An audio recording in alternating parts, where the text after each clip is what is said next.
question is to the group practice owner, do you have time to do this yourself? You probably have family responsibilities and you are managing employees.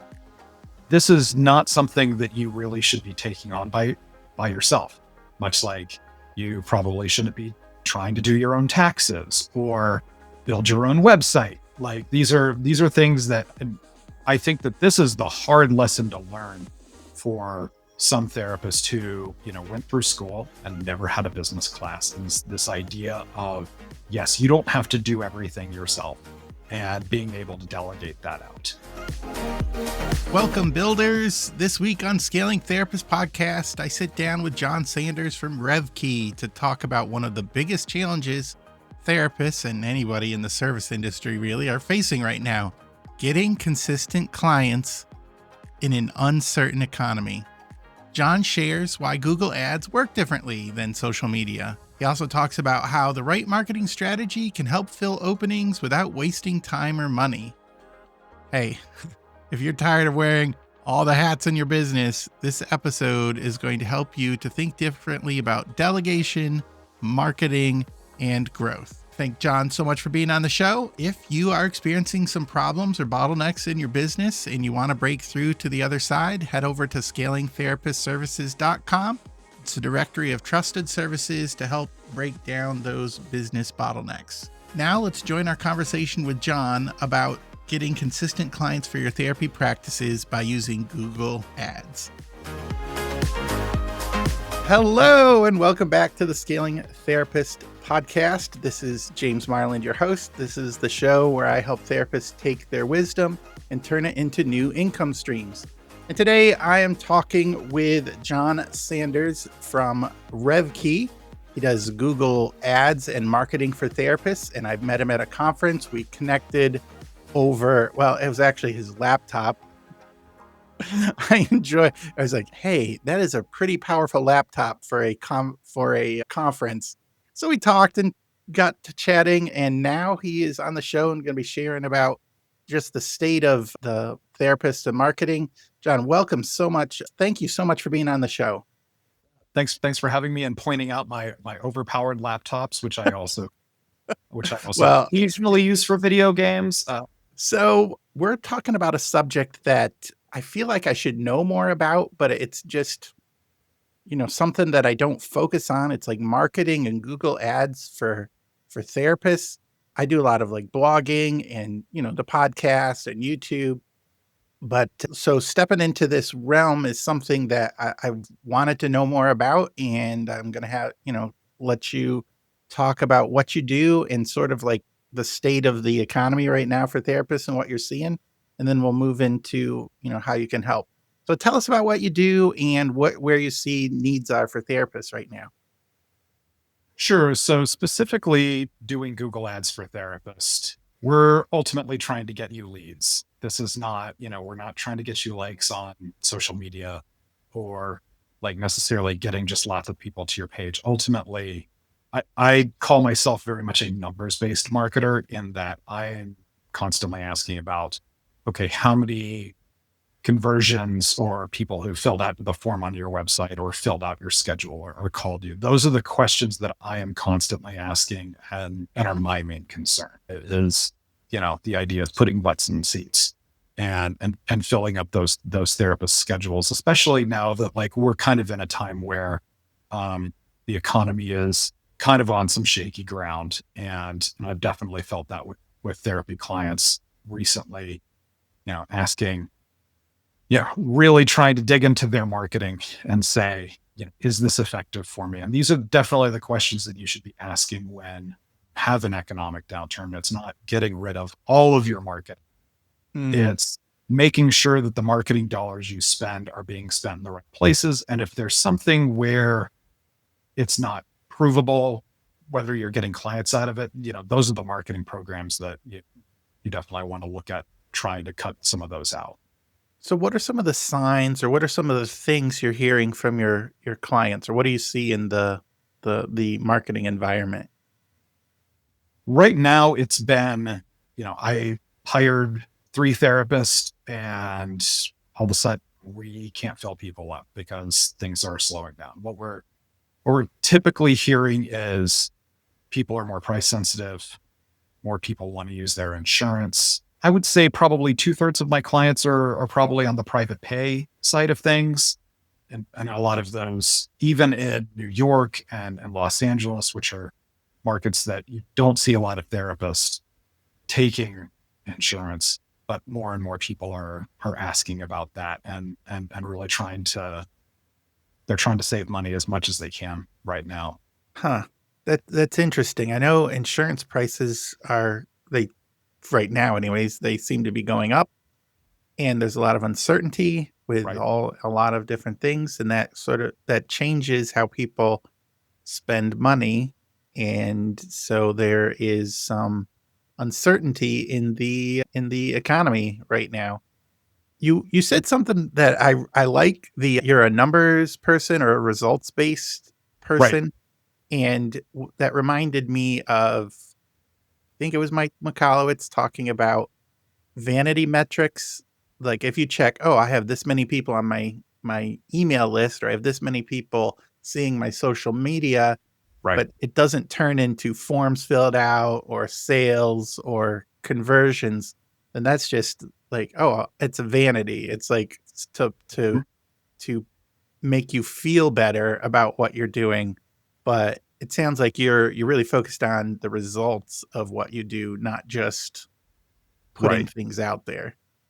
And I think specifically for therapists when you're trying to get people busy, I think, having something like Google Ads where we're serving ads to people who are typing in therapist near me or Chicago therapist and trying to get people to actually become patients is really kind of what I see. Now, there's definitely a case for like some of that stuff. If you're running a fairly big brand, if you've got like 4 or 5 offices, if you're trying to sell a course, those are definitely things where you want to be on social media. And so some of that vanity metrics, helps you out there building up that email list. Like if you're trying to sell a course, people will Mhm. not always buy the course right off.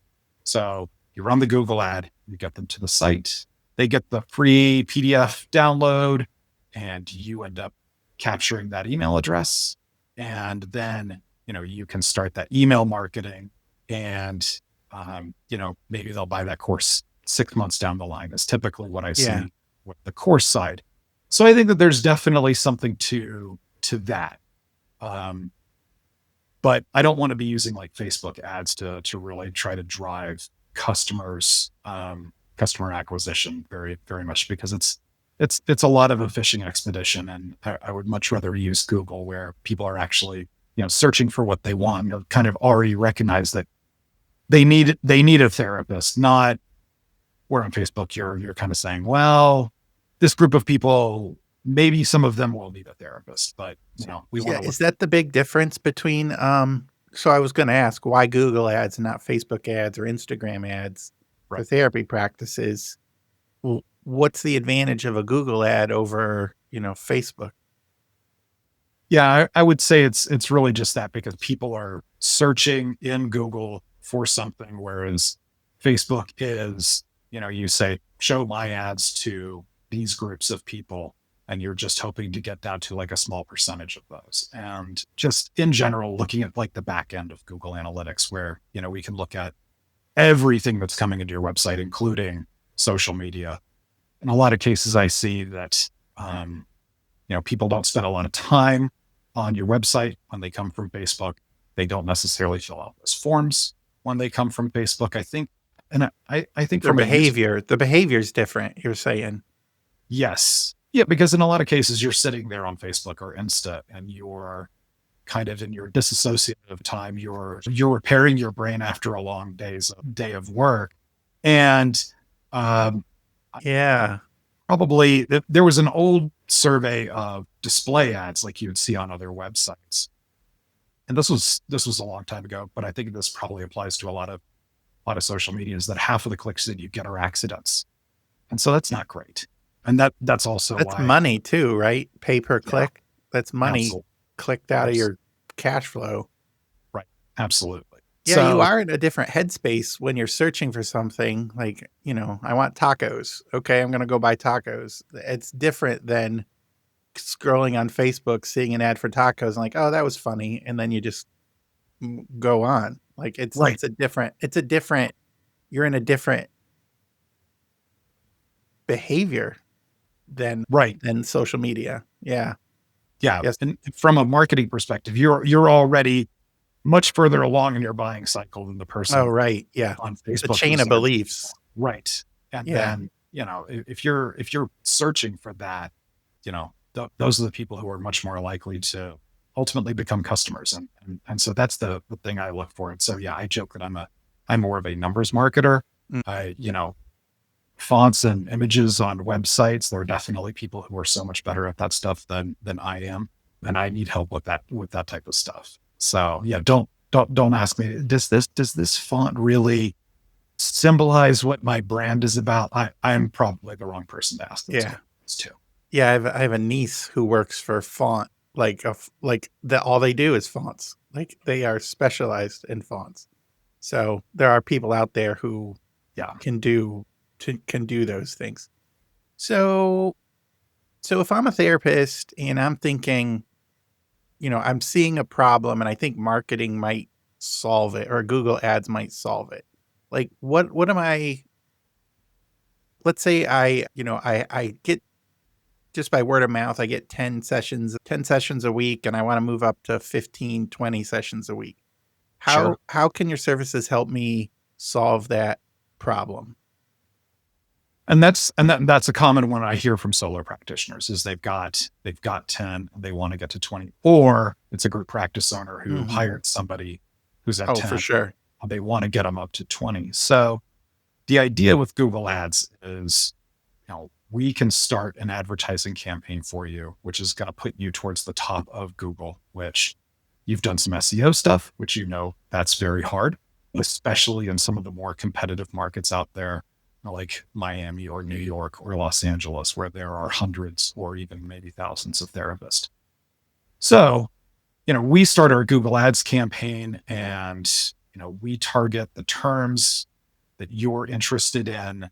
And like if you're trying to get busy specifically for like couples therapy, we're going to mainly want to run keywords and ads based around couples and then send them to the couples therapy page on your website and then do all of the things on there that we need to do to get them to click that button where they schedule on your Calendly or your Jane app or, Mhm. whatever EHR of choice is, or fill out your form or call you. Um, and so there's definitely an element of the website needing to be ready before you run your Google ads. I recently had to tell a client who was, they've got all of these openings and I had to tell them, we need to get about 5 new pages on your website, specifically for the things that you're looking for. Cause we don't want to just send somebody to a general page that says, Right.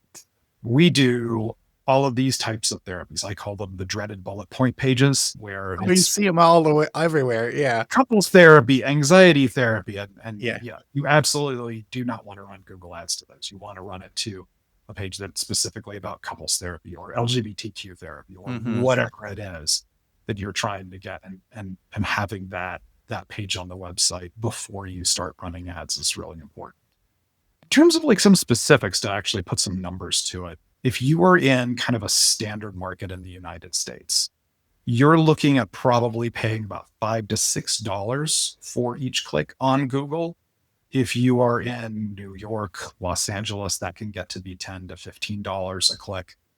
We've actually started running ads with a newer type of Google ads campaign called Performance Max that can reduce those in some cases, especially in some of those more expensive markets. Mhm. But generally, if we think about, if you get 100 clicks on your website, and we get 5 of those people to become leads, Mhm.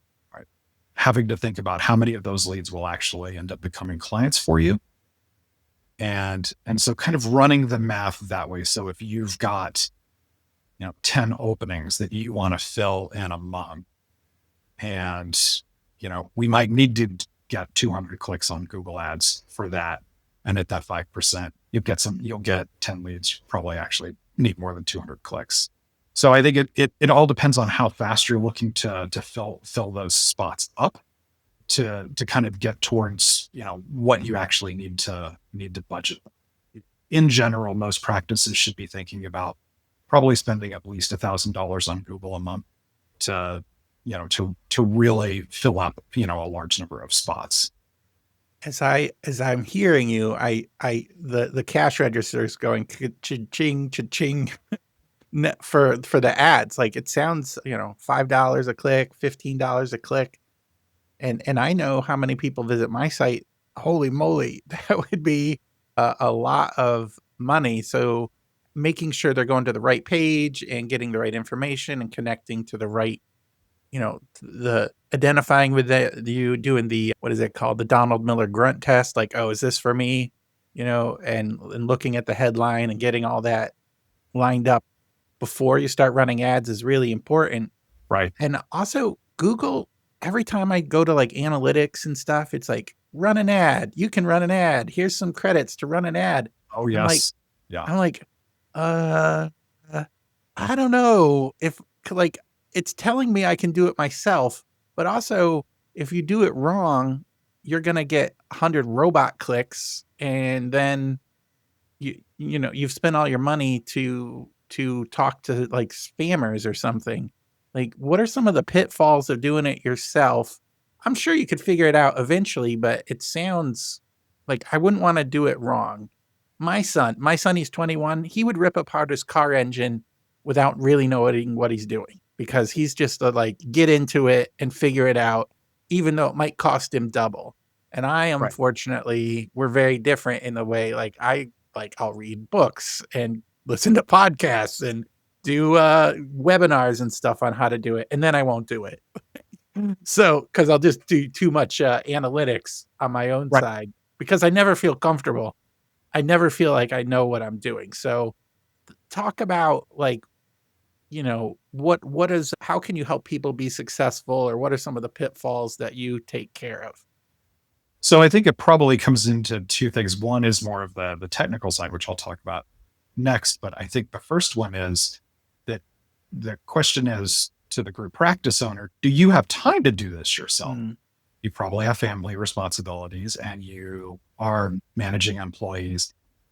This is not something that you really should be taking on by yourself, much like you probably shouldn't be trying to do your own taxes or build your own website. Like these are things that, and I think that this is the hard lesson to learn for some therapists who, went through school and never had a business class, is this idea of, yes, you don't have to do everything yourself and being able to delegate that out. So I think that that's probably the first thing is the therapist time piece. The second thing that we want to look at is kind of the technical side of Google. Because as you and I were talking about before we got started, Google's number one priority as a company is to maximize Google's revenue. Their second goal is to get you clients. And as long as that's the case, they're going to make some recommendations that are not necessarily good for you. They're good for them. But what RevKey does is my team and I, we know kind of or a lot of the pitfalls where Google will tell you run only broad match keywords. And then all of a sudden you'll find that your ads are showing up on all sorts of weird searches that have absolutely nothing to do with there. And that's how you end up wasting a lot of money. Or Google will sell your ads to third-party search engines that are not Google. And you think you're spending a bunch of money on Google ads. In reality, you're spending them on, some of these kind of questionable third-party websites that are really, in many cases, I think just spam machines more than anything else. So yeah, there's a lot of easy ways to lose a lot of money on Google. yeah, it Really sounds like fast. that's just a checkbox, right? Like check here if you want to do this. And you're like, It and then literally is. bam, your But money's gone. Yeah. you have to go look for that box that says serve my ads on Google search partners. That my team and I, we're always saying, no, thank you. We do not want that at all. And but you have to know where that box is. And, you might not get that in your first 12 hours of watching YouTube videos. And so it's the It's a technical. buried feature or something. Yeah. Absolutely. Yeah. Absolutely it is. So yeah, there and there's so many, if you go into Google Ads, there's so many menus and Oh, so many I've subscreens. been in and I've noped out. Yeah, I there's just like, there's so much going on in there. That's something that you want somebody who spends most of their time doing that is doing that stuff for you instead of you trying to figure it out yourself. Because the cost is, if you don't do it right, you could wake up and then find that you've spent, $500, $1,000 on, really, things that are not really good for your business. plus an afternoon of time. Which you took it back to the, Right. like, what you started out with, probably the most important thing, your time and your attention. If you're doing this, if you're saying yes to, I'm going to learn Google Ads, you're saying no to something else. You're saying no to management. You're saying no to Yes. seeing other people. You're saying no to yourself. Right. You took a weekend off to learn this, and then, you do it wrong for 2 months and still nothing happened. Like, there is a lot of time. Now, there are people out there who can do this, but it's probably not the average therapist who went to therapy school. Sure. I actually had a client come back to me this week who he's been managing his Google Ads on his own for a while, but something broke, and so he's going to come back and we're going to fix some stuff for him. But this is his second career, and his Mhm. first career was in IT, so he's been able to figure a lot of this stuff out. So he had a lot of advantages, but a lot of times it's very difficult to do. Yeah. And I love the analogy, like, you don't do your own taxes, you're not your own lawyer. You have specialists who do that. You can build a web page, but if you want to do it well, you hire somebody. So Right. it's the same principle. Like, we're I don't know why, and I get this myself. Like, I want to do it myself, or I'm like, oh, it's the most efficient or the most cost effective ways just to do it myself. But the more things I do, the more I realize this is totally not cost efficient. I'm wasting so much time. Somebody could do it better, or somebody can do it, and this is their joy. Like, this is what they love to do, and I don't love doing it. It actually steals my joy. So why am I doing it worse and hating it? So I'll give you an example, a little outside of Google Ads, Sure. but close. So I have a sister-in-law who works on WordPress websites, and so Okay. my clients have WordPress websites, and I'll end up in the back end of them. And sometimes I will be asked to find something in WordPress I have no idea where it is, and I could be hard-headed, and I could spend an entire hour trying to find that and might not even be successful. Or I could just text my sister-in-law and say, "Hey, do you know where this is in WordPress?" And she will tell me. And then I have just saved an entire hour. Yeah. And so kind of Perfect. multiplying that, by, a factor of 10 or 20 with Google Ads, where, you spend 20 hours trying to figure out Google Ads and you end up losing a lot of money. And then you go, "Oh, I guess I can't do this." And then you hire the professional. Just hire the professional to start. Yeah. And I think that some of it is because Google's tried to make it so easy to do Google Ads. And you have places like Squarespace and WordPress where you can put together your own website. And some people will do a halfway decent job. But Yeah. my team and I, as soon as we look at a client's website, within 2 seconds, we can say whether it was professionally built or 90% of the time. Mm. And I think that clients can also see that as well. I think this is also important, especially in more competitive markets. If you're in New York or Los Angeles, where, you're competing with some really big therapy groups who've probably spent tens of thousands of dollars on their website, like you just doing, you trying to log into Wix and doing a website on your own is not really going to cut it. Mm. We talked a little bit about, the economy and a little bit of uncertainty. What are some of the things people can do? Can you give us a little hope? Like, what can we do to increase, like, our discoverability and people clicking on the right page? Or maybe we should talk about your services. That's probably where I'm going. What can we do and how Yeah. can you help? So it's by, going in and setting up that Google Ads campaign and setting it up for success and allowing Google's AI learning to learn about it. Talk about in a lot of cases, the first 30 days, Google is still trying to figure out your campaign. Maybe the form fill on your website is not firing off something in Google Analytics, so we can record it later, and just kind of some of the technical pieces as well. So I think that and it goes back to what I said before, where it's don't dump your entire marketing budget. And I think that's the classic mistake that a lot of companies make during economic downtimes is they say, we got to stop spending money on marketing, viewing marketing like it is an expense. But the thing is, while marketing is an expense on your profit and loss statement, it is different from that table that you bought for your office. The table will not get you customers. Marketing done correctly will get you customers and continue to get you additional revenue. If you stop advertising in a down economic time, then you're going to get fewer customers. And ultimately, this is kind of a death spiral for businesses where they stop spending money on marketing and they get less customers and, eventually just cease to exist because of it. Yeah, it's an investment. Somebody's like marketing's an investment, and it's something that brings you revenue. And I love the example of the table. Like the table's nice, but it's not going to earn you a dollar. Right. Marketing keeps your name out there, and it does show up on the it does show up on the balance or the profit loss statement, but it connects to so many other things. I think there's you know, that fear mindset of like, why, the sky is falling or things aren't the way they used to be. Right. We're in a downturn. There's like, I've lived through a couple cycles like of where things are very, very busy for therapists. And then the things return to normal and it's like, oh, we're not busy anymore. And then it, people make radical, decisions.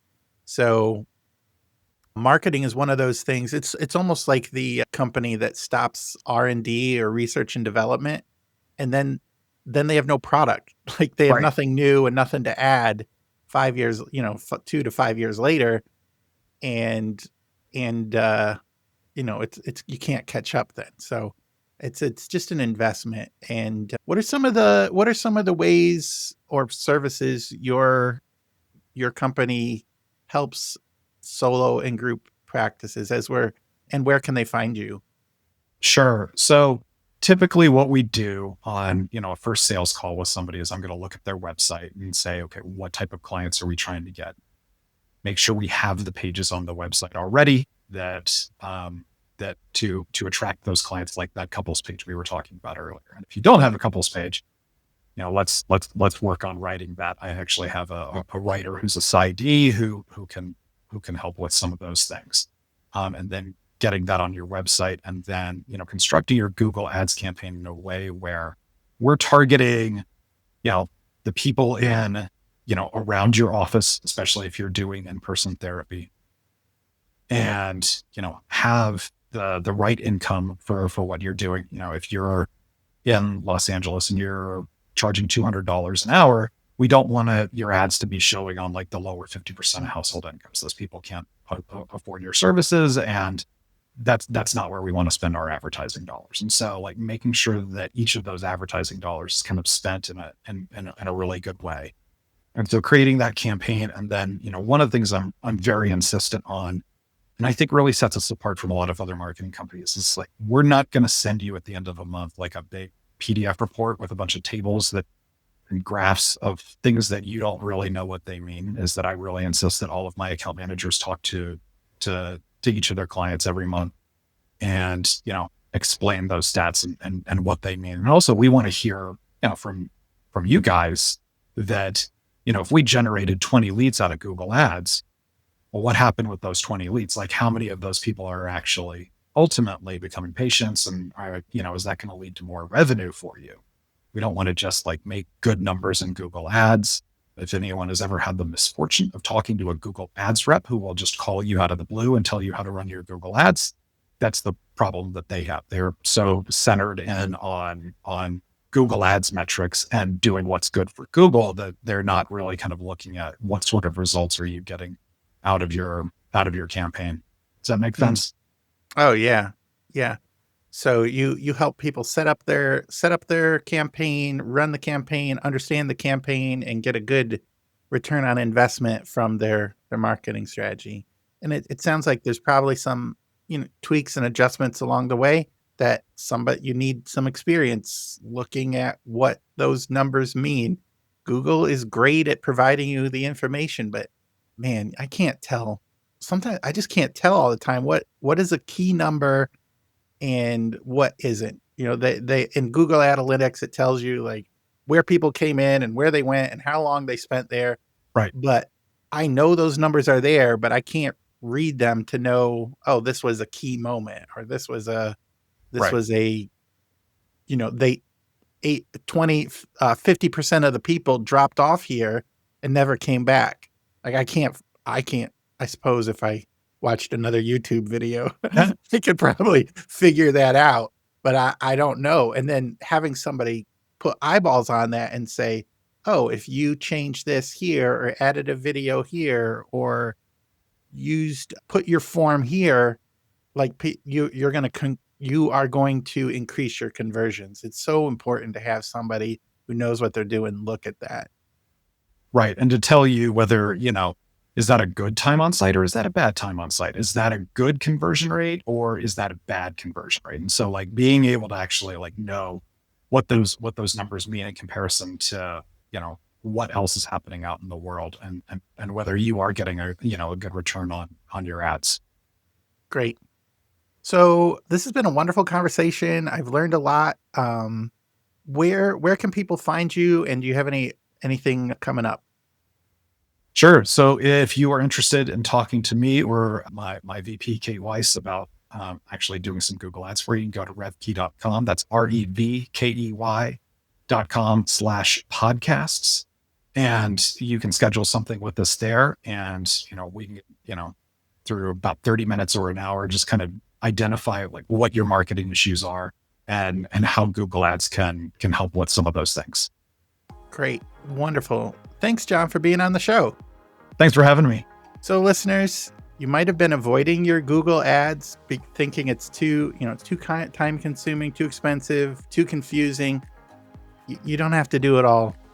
You don't have to do it all yourself. There's people out there who are experts who can help you understand your marketing and Google ads and see those people that desperately need you. It's now time to put your mission in motion. We'll see you next time. Hey, builders. Thanks for listening to the show. Thanks for RevKey and John for coming on to the show. One of the key points that stood out to me was you don't have to do it all alone. You can delegate things to other people, to specialists who love to do what you don't like to do or don't have time to do. Your time is valuable. You can have somebody who loves doing this do an awesome job, and you don't have to do it. So if you're looking for help with your Google ads, you can go to RevKey, and the link will be in the show notes. If you're looking for solutions to other business building problems or bottlenecks, you can head to scalingtherapistservices.com. These companies help support our show, and supporting them helps us to keep creating content for you. So I want to send a special thank you to the Practice Collab, Arc Integrated, TheraSAS CRM, Guest Compliance Consulting LLC, Freedom Business Solutions, Bossco LLC, and Profit Comes First. If you're looking for trusted services to help you break down your business bottlenecks and solve problems, run your practice, hire people, build ads, build web pages, be compliant with social media and some accounting services, among others, head to scalingtherapistservices.com where you can find those services. I want to thank you to them. We're grateful for their support and the support for the community. All right, friends, it's now time to delegate something so you can put your mission in motion. We'll see you next week.